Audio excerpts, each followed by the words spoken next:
مكة يا مكة يا حرما أشجانا نلت عزا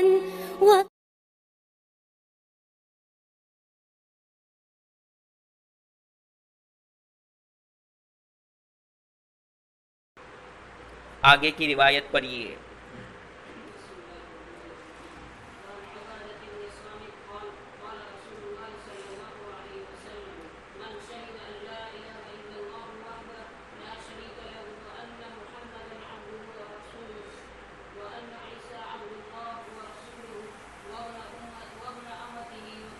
وَإِبْنُ أَمَتِهِ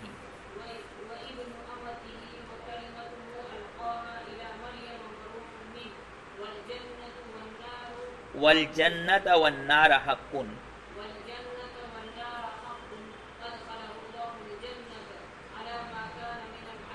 یہ کیوں منسوب ہوگا؟ من شہد اللہ الہ ومن شہد ان الجنت والنار حق. سمجھ رہے؟ جی چلیے.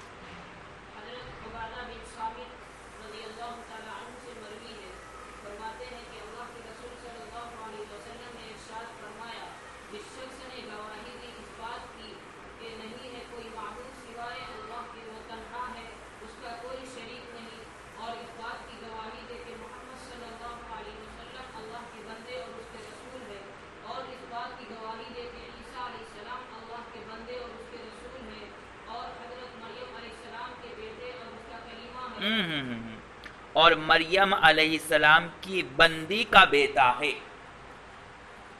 مریم علیہ السلام بندی کا بیٹا ہے. ابن آمتی ہی یعنی مریم کا بیٹا ہے. ابن آمتی ہی مریم کا بیٹا ہے، یوں ترجمہ ہوگا. سمجھ میں آ رہی بات؟ نہیں سمجھ میں آ رہا ہے؟ چلو جلدی.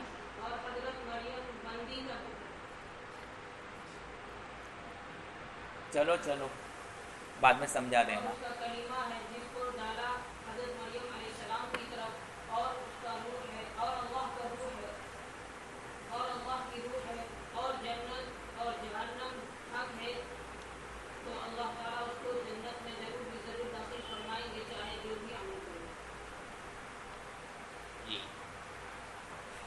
اس حدیث میں بھی یہی بتلانا مقصود ہے کہ تصدیق بالقلب اور ایمان لانے سے اللہ اس کے اوپر جہنم کو حرام کر دیتے. جس نے یہ تصدیق کر لیا کہ اللہ ایک وحدہ لا شریک لہ ہے اور نبی کی رسالت کا اقرار اور اس کی تصدیق کر لی تو اس کے اوپر بھی جہنم حرام ہے. لیکن اس حدیث میں ایک اور مزید مضمون کا اضافہ ہے، اور وہ مضمون کیا ہے جو اس حدیث میں خاص طور پر بیان کیا گیا ہے.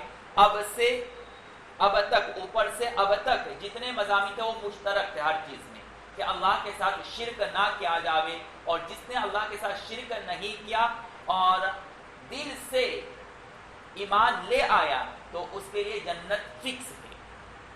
یہ تمام احادیث اس مضمون میں مشترک ہے، لیکن اس حدیث میں ایک خاص مضمون کو بیان کیا گیا ہے، اور وہ مضمون یہ ہے کہ تصدیق قلبی صرف کافی نہیں ہے، بلکہ ایمان لانے کے بعد تصدیق قلبی اور اقرار باللسان کے بعد اپنے عقائد کو صحیح رکھنا ضروری ہے. ایمان تو لایا لیکن عقائد صحیح نہیں ہے تو وہ ایمان معتبر نہیں ہے، پھر بھی جہنم میں جائے گا. معلوم ہوا کہ ایمان کے لیے سب سے اساس اور مضبوط چیز ہے عقائد کا صحیح ہونا. پس اگر ایمان تو لایا لیکن اس کا عقیدہ یہ ہے کہ عیسیٰ ابن اللہ ہے، یا اس کا عقیدہ ہے کہ حضرت علی ہی نبی تھے، اللہ کے رسول نبی نہیں تھے، یا اس کا عقیدہ ہے کہ اللہ کے رسول خاتم النبیین نہیں ہے، تو ایمان لانے کے باوجود بھی وہ جہنم میں جائے گا. معلوم ہوا کہ شریعت میں ایمان کے بعد سب سے اہم ترین چیز اگر کوئی چیز ہے تو صحیح عقیدے کا ہونا. معلوم ہوا کہ اگر صحیح عقائد ہے اور اعمال اس کے زیرو ہے تو اللہ کی ذات سے امید ہے کہ جہنم میں اس کے گناہ سے صاف ہو جانے کے بعد وہ جنت میں جائے گا. اور ایک وہ شخص ہے جس کے بھرپور اعمال ہے، زندگی بھر نیکیاں کرتا رہا لیکن اس کے عقائد صحیح نہیں ہے تو وہ جہنم میں ہی رہے گا، جنت میں نہیں جا سکتا۔ یہ سب سے اہم ترین مضمون یہاں پر بیان کیا گیا۔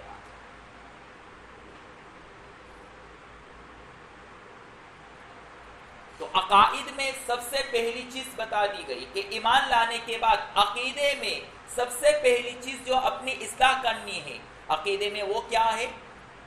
اللہ کی وحدانیت کا قائل ہونا، یعنی دوسرے نمبر پر رسالت کا عقیدہ رکھنا کہ اللہ کے رسول برحق ہے، آخری نبی ہے، اور اس سے پہلے جتنے بھی انبیاء آئے ہیں وہ بھی پیغمبر ہے لیکن ان کی شریعتیں منسوخ ہو چکی ہیں۔ اسی وجہ سے مثال میں عیسیٰ علیہ السلام کو بتلایا گیا کہ عیسیٰ علیہ السلام کے پیغمبر ہونے کا عقیدہ رکھنا ہے لیکن ان کی شریعت منسوخ ہو چکی ہے، اور ان کے بارے میں چونکہ اہل کتاب میں عقیدہ غلط تھا کہ وہ ابن اللہ مانتے تھے تو اس کی بھی تردید کر دی گئی کہ اگر آپ ایمان لائے پھر بھی عیسیٰ علیہ السلام کے بارے میں یہ عقیدہ رکھتے ہو کہ وہ ابن اللہ ہے تو جہنم میں جائیں گے۔ اسی طرح اگر کوئی مسلمان ہے وہ بھی یہ عقیدہ رکھتا ہے وہ بھی جہنم میں ہے۔ صرف عیسائی اور اہل کتاب کے لیے نہیں، مسلمان کے لیے ضروری ہے کہ اس بات میں یہ عقیدہ رکھے کہ ابن اللہ نہیں بلکہ عبد اللہ ہے۔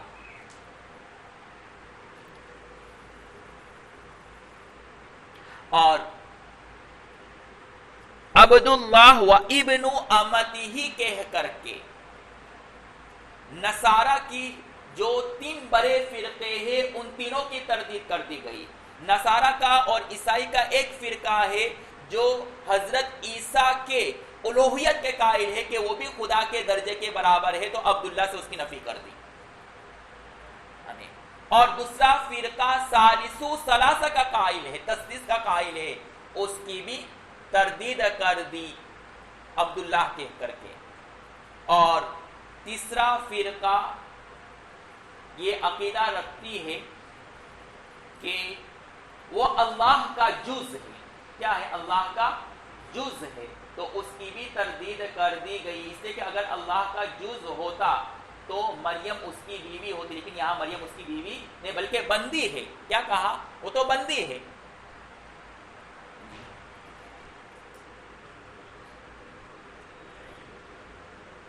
اور جو مریم علیہ السلام کو اللہ کی زوجہ مانتے نعوذ باللہ، ان کی بھی تردید ہو گئی، ابن امتی ہی۔ اور بتلا دیا کہ عیسیٰ علیہ السلام کا مقام جتنا بھی بلند ہو جاوے لیکن اس سے زیادہ نہیں ہو سکتا ہے کہ وہ اللہ کے رسول ہے، بس یہ آخری حد ہے ان کی، وہ رسول ہو، بس اس سے زیادہ مقام نہیں بڑھ سکتا ان کا۔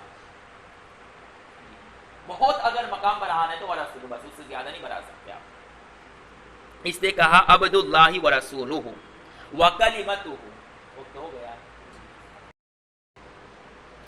جی، کہاں سے باقی ہے؟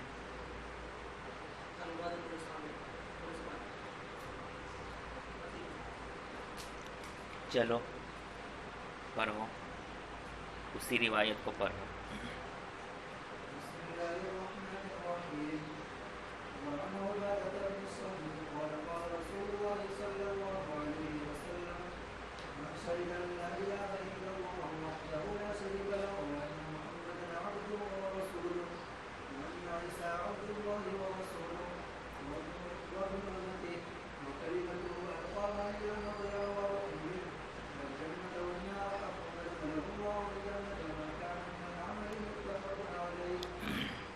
جی، کل بات یہ چل رہی تھی کہ اس دین کے لیے اساس اور بنیاد عقائد کا صحیح ہونا ہے، اور عقائد میں پہلا عقیدہ توحید کا ہے، یہ عقیدہ درست ہونا چاہیے، اور دوسرے نمبر پر یہ عقیدہ ہونا چاہیے کہ سارے انبیاء برحق ہے اور اللہ کے بندے ہیں، یہاں تک کہ عیسیٰ علیہ السلام کے بارے میں بھی یہی عقیدہ رکھنا چاہیے۔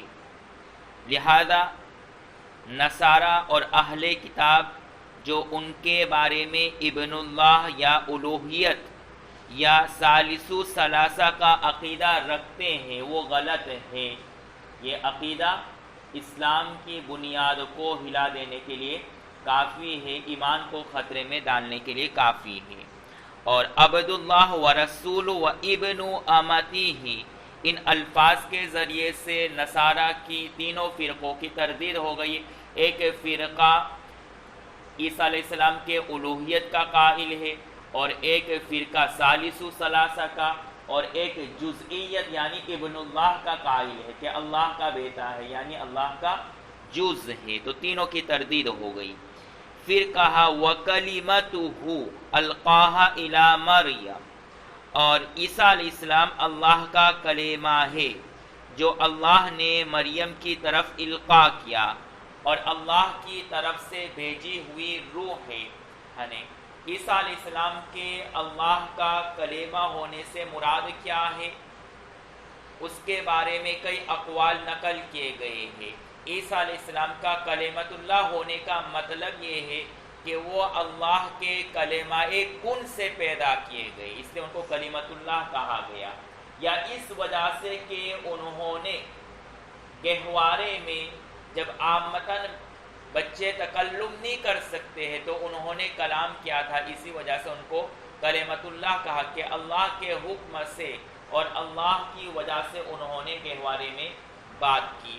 یا کلمۃ حجت کے معنی میں ہے، اور اس کا معنی ہوگا حجت اللہ، کہ عیسیٰ علیہ السلام اللہ کی حجت ہے اس طریقے پر کہ وہ بغیر والد کے پیدا کیے گئے ہیں، تو یہ اللہ کی قدرت پر اور اللہ کی وحدانیت پر اور خالق کی قدرت پر دال اور حجت ہے، اس وجہ سے ان کو کلمۃ اللہ کہا گیا۔ یا اس وجہ سے کہ عربی محاورے میں کبھی کلمتن بولتے ہیں کسی کے ضعف، کمزوری اور عاجزی کی طرف اشارہ کرنے کے لیے، اس لیے کہ کلمتن کے معنی ہے بات، تو یہ لفظ بولا جاتا ہے کسی کی عجز اور ضعف اور کمزوری کی طرف اشارہ کرنے کے لیے۔ مثلا ہم اپنی زبان میں کہتے ہیں کہ کوئی بات ہے کہ میں تجھ سے لڑوں، یعنی تمہاری حیثیت کیا ہے کہ میں تم سے لڑوں، واہ تم کیا بات کہہ رہے ہو۔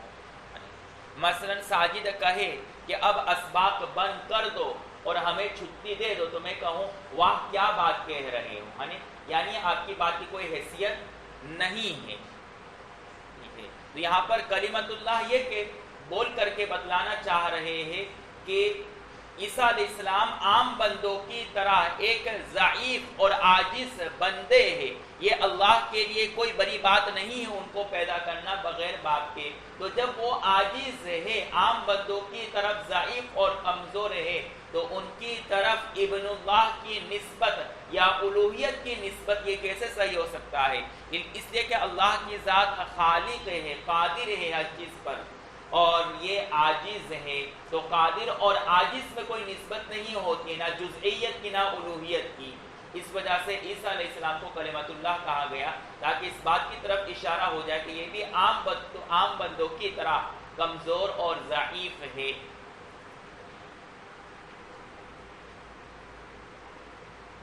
اور ایک وجہ یہ بیان کی گئی ہے کہ ان کو کلمۃ اللہ اس لیے کہا گیا کہ ان کا کلام بہت مؤثر تھا، ان کے کلام سے بہت سارے لوگ اپنے غلط عقائد سے توبہ کر کے توحید کو قبول کرتے، ایمان لے آتے عیسیٰ علیہ السلام پر، اس وجہ سے ان کو کلمۃ اللہ کہا گیا۔ وَرُوحٌ مِّنْ، اصل میں ذی روح من، اللہ کی طرف سے آنے والی روح۔ اس عبارت کا اور اس حدیث کے ٹکڑے کا یہ ہرگز مطلب نہیں ہے کہ اللہ تبارک و تعالی حضرت عیسیٰ علیہ السلام کے جسم میں، اللہ کی روح حضرت عیسیٰ علیہ السلام کی روح میں جسم میں حلول کرتی ہے، ہرگز مطلب نہیں، جیسا کہ بعض لوگ یہ عقیدہ رکھتے ہیں کہ اللہ کی روح حضرت عیسیٰ علیہ السلام کے جسم میں حلول کرتی ہے، اس وجہ سے کہ اللہ نے کہا روح من، اللہ کی طرف سے روح ہے، تو اس کا مطلب بعضوں نے یہ مراد لیا ہے، حالانکہ یہ عقیدہ اور اس طرح کی سوچ رکھنا ایمان کے لیے ظاہر قاتل ہے۔ تو پھر روح منہ کیوں کہا؟ اس لیے کہ اللہ تبارک و تعالی کی طرف سے ان کو پیدا کرنے کے لیے روح بھیجی گئی جبرائیل علیہ السلام کے واسطے سے، اور یہ روح مریم میں ڈالی گئی، پھونکی گئی، جس کی وجہ سے حضرت عیسیٰ علیہ السلام پیدا ہوئے۔ اس وجہ سے روح من ان کو کہا، یا روح من ان کو اس وجہ سے کہا گیا کہ عیسیٰ علیہ السلام کی شخصیت وہ شخصیت تھی جس سے جسم اور روح کو زندگی ملا کرتی تھی۔ ان کا معجزہ یہ تھا کہ مرے ہوئے شخص کو وہ زندہ کرتے تھے، اس میں روح کو پھونک دیا کرتے تھے۔ اسی طریقے سے مٹی کے پرندے بنا کر کے اس میں روح پھونکا کرتے تھے، اس وجہ سے ان کو روح من کہا کہ اللہ کی طرف سے ان کو جسموں میں روح پھونکنے کی صلاحیت اور طاقت دی گئی تھی بطور معجزہ کی۔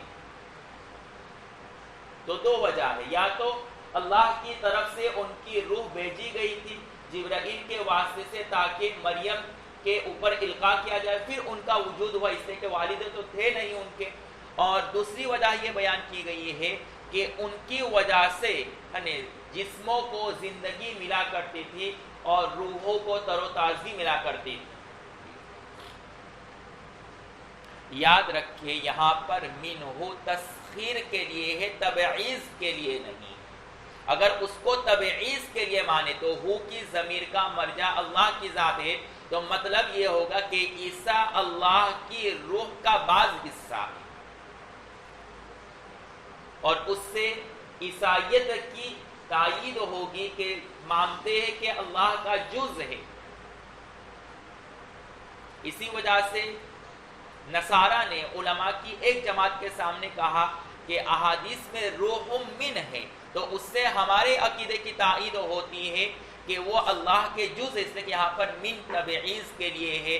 تو وہاں علی بن حسن واقد رحمت اللہ علیہ موجود تھے، تو انہوں نے کہا کہ قرآن پاک میں ہے وَسَخَّرْنَا لَكُمْ مَا فِي السَّمَاوَاتِ وَمَا فِي الْأَرْضِ منہ کی ضمیر کا مرجع اللہ ہے۔ اب آیت کا مطلب یہ ہوگا کہ جتنی بھی مخلوقات زمین و آسمان میں ہے وہ بھی اللہ کے جز ہے، اس لیے کہ یہاں پر منہ تبعیض کے لیے آپ کے قول کے مطابق۔ تو اس نے کہا کہ یہ تو صحیح نہیں ہے کہ ہر چیز اللہ کا ابن ہو، بیٹا ہو اور اللہ کا جز ہو، تو پھر اس کو سمجھ میں آ گیا کہ یہاں پر من تبعیض کے لیے نہیں ہے آیت میں، بلکہ تسخیر کے لیے ہے۔ تو اسی طریقے سے حدیث میں بھی منہ تسخیر کے لیے۔ اب کیا مطلب ہوگا کہ ہم نے ان تمام چیزوں کو، یعنی زمین و آسمان کے درمیان جتنی بھی چیزیں ہیں، اللہ کی طرف سے منہ، اللہ کی طرف سے تسخیر اور تمہارے لیے مسخر کر دیا، تمہارے تابع کر دیا گیا۔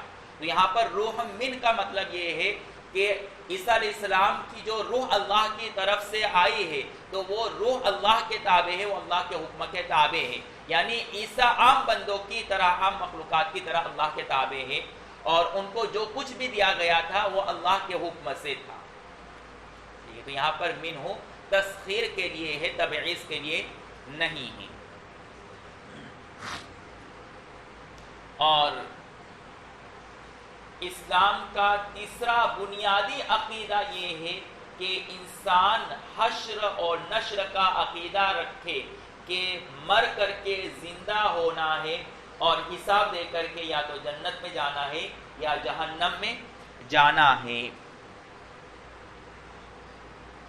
اگر یہ تین عقیدے انسان کے درست ہو جاوے، ایک عقیدہ ہے اللہ کی الوہیت اور وحدانیت کا، ایک عقیدہ ہے رسالت کا کہ تمام انبیاء اللہ کے بندے اور برگزیدہ پیغمبر ہیں جو اللہ کی طرف سے قاصد اور سفیر بن کر کے آئے ہیں، یہ کوئی خالق کا جز نہیں ہے۔ اور تیسرا عقیدہ کہ ہمیں مر کر کے زندہ ہونا ہے اور حساب و کتاب دینا ہے، اور جنت بھی ہے، جہنم بھی ہے۔ تو اگر یہ تین عقائد اور یہ ثلاثہ عقیدہ صحیح اور درست ہو جاوے تو اللہ کے رسول صلی اللہ علیہ وسلم فرماتے ہیں کہ اس کے اعمال جیسے بھی ہو وہ جنت میں داخل ہو جائے گا۔ ایمان لانے کے بعد اگر یہ تین عقائد کسی مومن کے درست ہے تو اس کے اعمال کیسے بھی ہو جنت میں داخل ہو جائے گا۔ اگر اس نے ایمان کے تقاضوں پر عمل کرتے ہوئے اپنے عقائد کو درست رکھا اور کبائر سے اپنے آپ کو محفوظ رکھا، تو اول مرحلے میں ہی جنت میں داخل ہو جائے گا. اور اگر اس نے ایمان کے بعد ان 3 عقائد کو درست رکھا، عقائد ثلاثہ کو صحیح رکھا، لیکن اس سے کبائر کا ارتکاب ہوا، تو اس کی تطہیر یعنی گناہوں سے تطہیر اور پاکی کے بعد پھر جنت میں داخل ہوگا. مطلب یہ ہے کہ جہنم میں جائے گا تطہیر کے لیے، پھر جب اس کی صفائی ہو جائے گی گناہوں سے تو اللہ اس کو جنت میں داخل کرے. یہ مطلب ہے کہ ان 3 عقائد میں اگر درستگی پیدا ہو جائے تو اس کے عمل جیسے بھی ہو وہ جنت میں داخل ہو جائے گا. جنت میں داخل ہونے کا مطلب یہ ہے کہ اگر کبائر سے محفوظ رہا تو اول مرحلے میں، اور اگر کبائر سے محفوظ نہیں رہا اور دین کے تقاضوں پر عمل نہیں کیا تو سزا بھگتنے کے بعد وہ ضرور جنت میں جائے گی، اس لیے کہ اس کے عقائد صحیح اور درست ہے.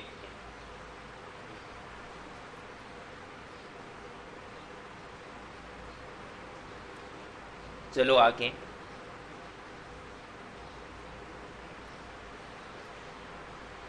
آگے پڑھو.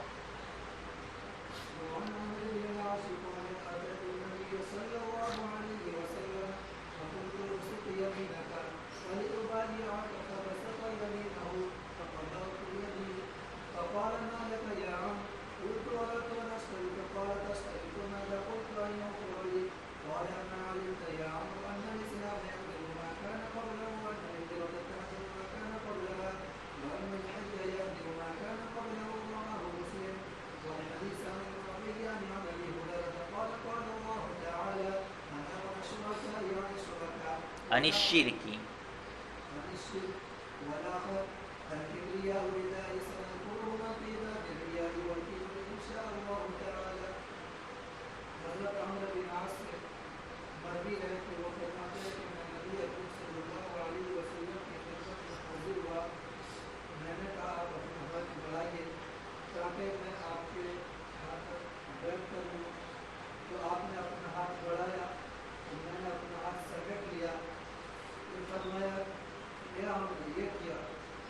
اللہ کے رسول صلی اللہ علیہ وسلم نے فرمایا اے عمر کیا ہوا، اپنے ہاتھوں کو سمیٹ لیا، بڑھایا بیت کرنے، مجھے بیت کر لو، پھر یوں پیچھے کر لیا. مالا کا یا عمر کیا ہوا، یہ میں آپ کو کچھ دے رہا ہوں اور آپ اپنے ہاتھ کو بڑھا لینے کے لیے پھر اچانک میں کھینچ لے گئے پیچھے، تو میں حیرت میں پڑ جاؤں گا کہ یہ کیا ہوا. تو یہ کہنا چاہ رہا مالک یا عمر کیا ہوا عمر. چلو کیا ہو رہا ہے. میں نے عرض کیا کہ میں کچھ شرط لگانا چاہتا ہوں. آپ نے فرمایا کہ کیا شرط.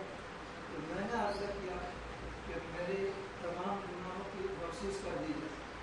تو آپ نے فرمایا کہ کیا ہم نے تمہیں یہ خبر نہیں کہ اسلام پچھلے تمام گناہوں کو ڈھا دیتا ہے اور ہجرت پچھلے گناہوں کو ڈھا دیتی ہے اور حج پچھلے گناہوں کو ڈھا دیتا ہے. اس کو مسلم نے روایت کیا ہے اور جو حدیث ہے حضرت ابو ہریرہ رضی اللہ عنہ سے مروی ہے. اللہ تبارک و تعالیٰ نے ارشاد فرمایا اور حضرت ابو ہریرہ رضی اللہ تعالیٰ عنہ سے 2 روایت مروی ہے. قال قال اللہ تعالیٰ انا اغنى الشرکاء عن الشرک، اور دوسری حدیث الکبریاء والرداء. ہم ان 2 احادیث کو ان قریب باب الریا اور کبریا میں انشاءاللہ کبر میں انشاءاللہ بیان کریں گے. سمجھ میں آیا؟ اس طرح ترجمہ ہوگا. لکھیے راوی ان کا اسم غرامی عمر بن عاص ہے. کنیت ابو عبداللہ یا ابو محمد ہے.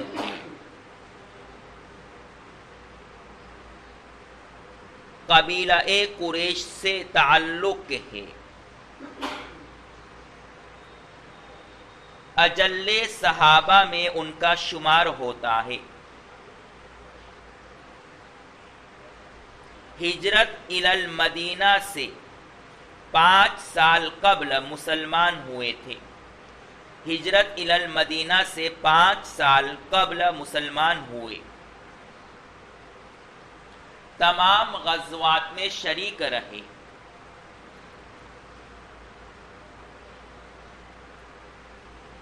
خلافت عمر میں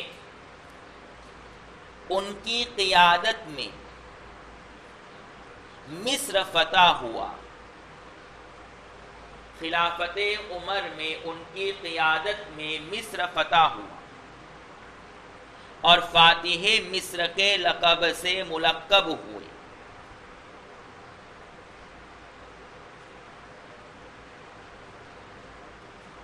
آخر تک مصر کے حاکم رہے.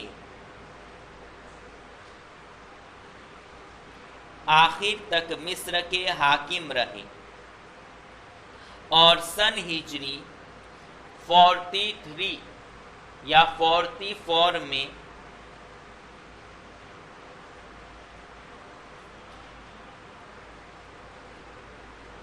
ان کا انتقال ہوا. 43 ہجری یا 44 ہجری میں ان کا انتقال ہوا.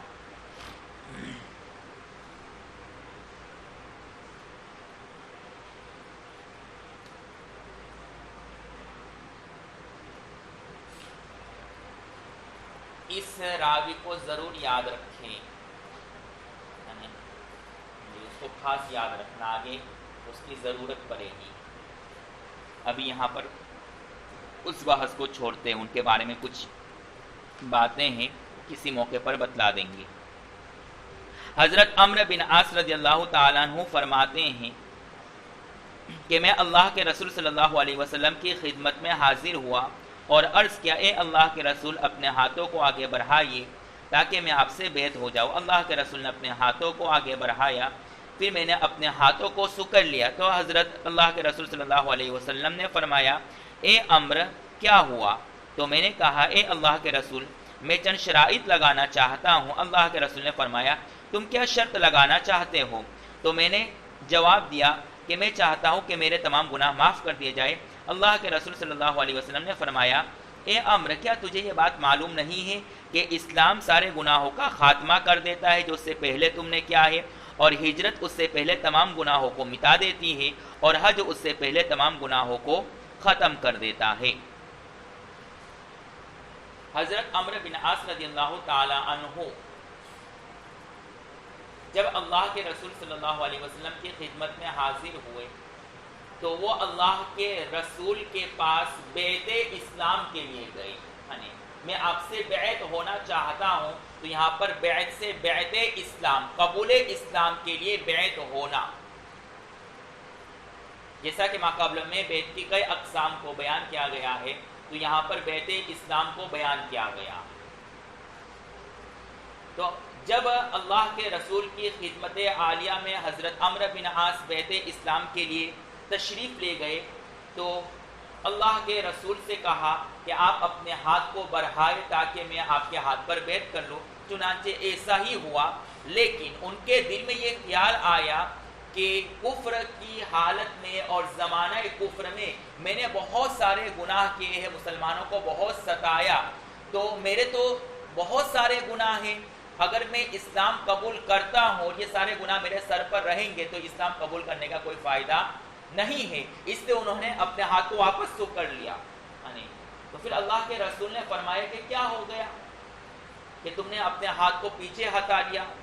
تو انہوں نے کہا کہ اللہ کے رسول میرے ذہن میں ایک خیال ہے اور میرے دل میں ایک وسوسہ آیا ہے کہ اس سے پہلے بہت سارے گناہ میں نے کیے ہیں، اسلام آنے کا کوئی فائدہ ہے، وہ گناہ ختم ہو جائیں گے. میں اس بات پر ایمان قبول کرتا ہوں اس شرط پر کہ میرے سارے گناہ معاف کر دیے جائے. تو اللہ کے رسول صلی اللہ علیہ وسلم نے ان کو فرمایا کہ کیا تجھے یہ علم نہیں ہے، یہ خبر نہیں ہے کہ قبول اسلام کے بعد انسان کے سارے گناہوں کا خاتمہ ہو جاتا ہے.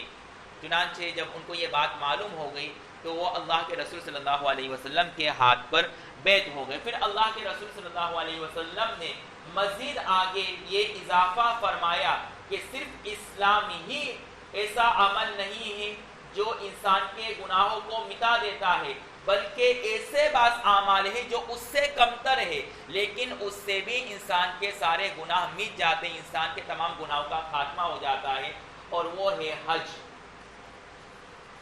اور ایک عمل ہے ہجرت.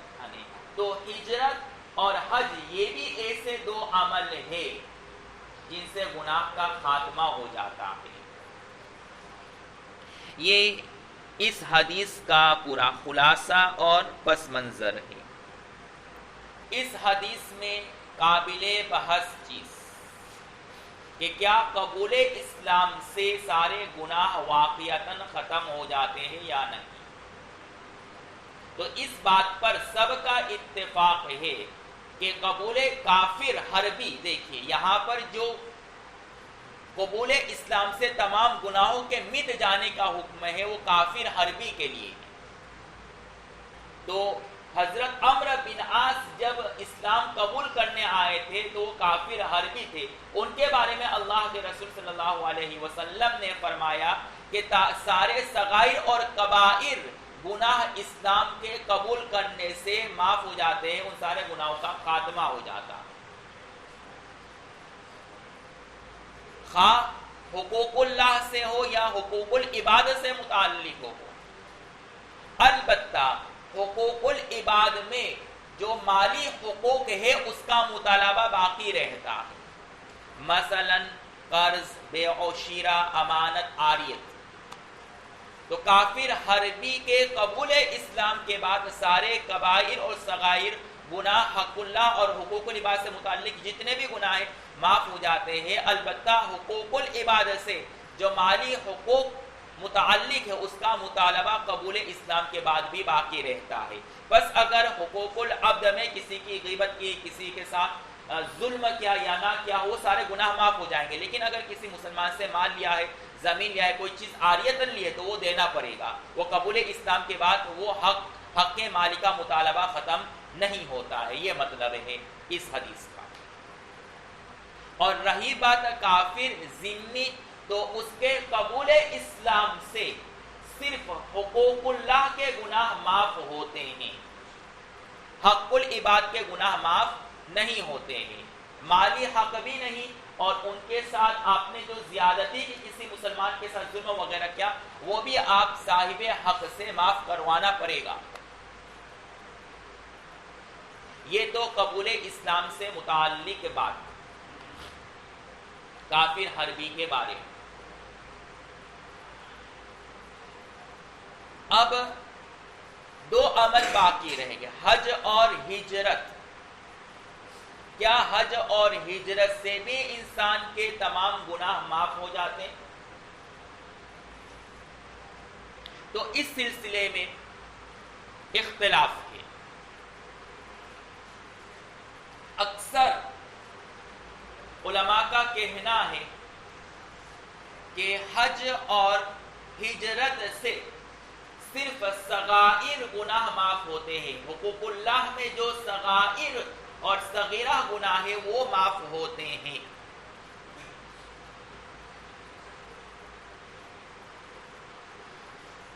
اور کبائر کے لیے توبہ شرط ہے.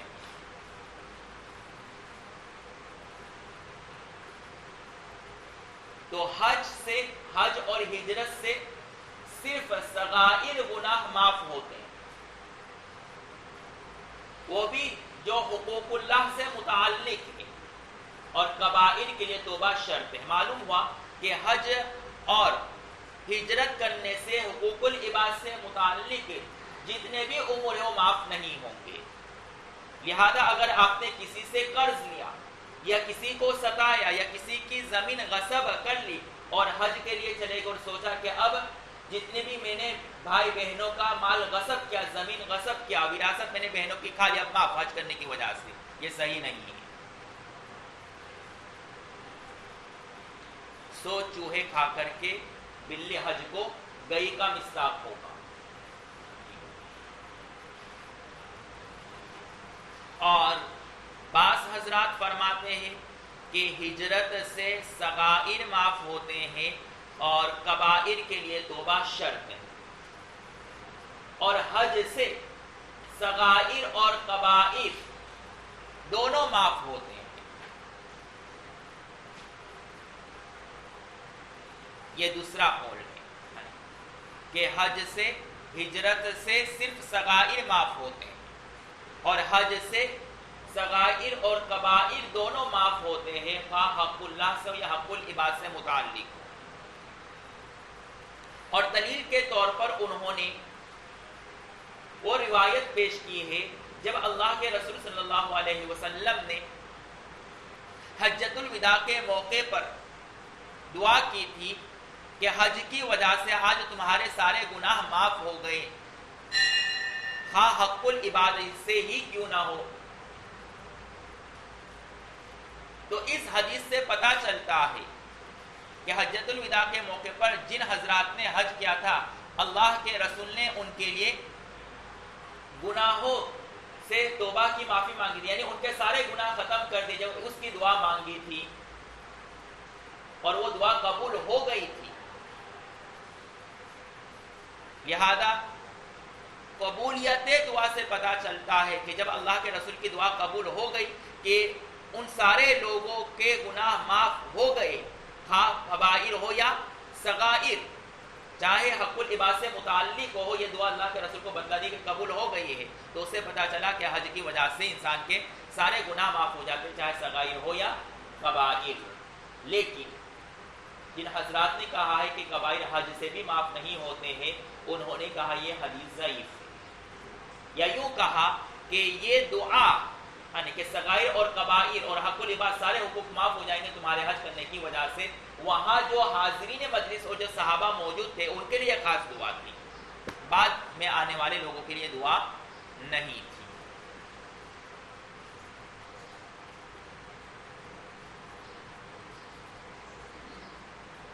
جائیے